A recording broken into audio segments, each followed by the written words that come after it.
सध्या महाराष्ट्राच्या राजकारणात त्रिभाषा सक्तीवरून जोरदार घमासान सुरू आहे.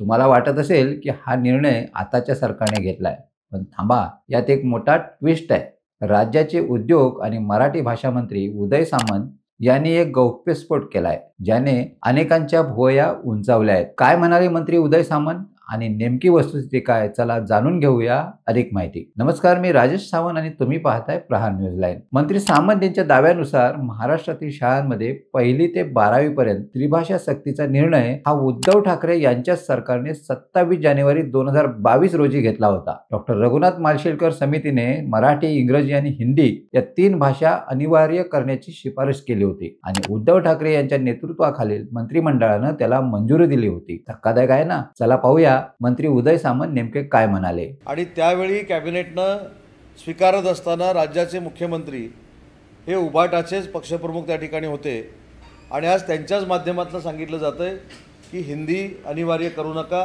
किंवा हिंदी सक्तीची करू नका.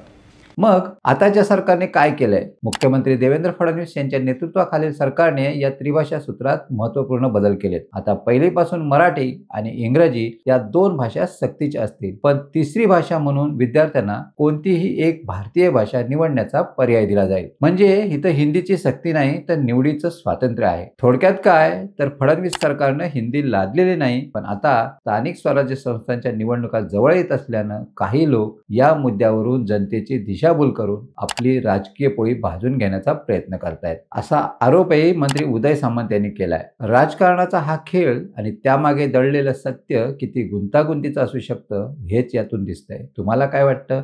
कमेंट्समध्ये नक्की कळवा आणि अशाच नवनवीन व्हिडिओ पाहण्यासाठी प्रहार न्यूज लाईन चॅनलला लाईक, शेअर आणि सबस्क्राईब करायला विसरू नका. धन्यवाद.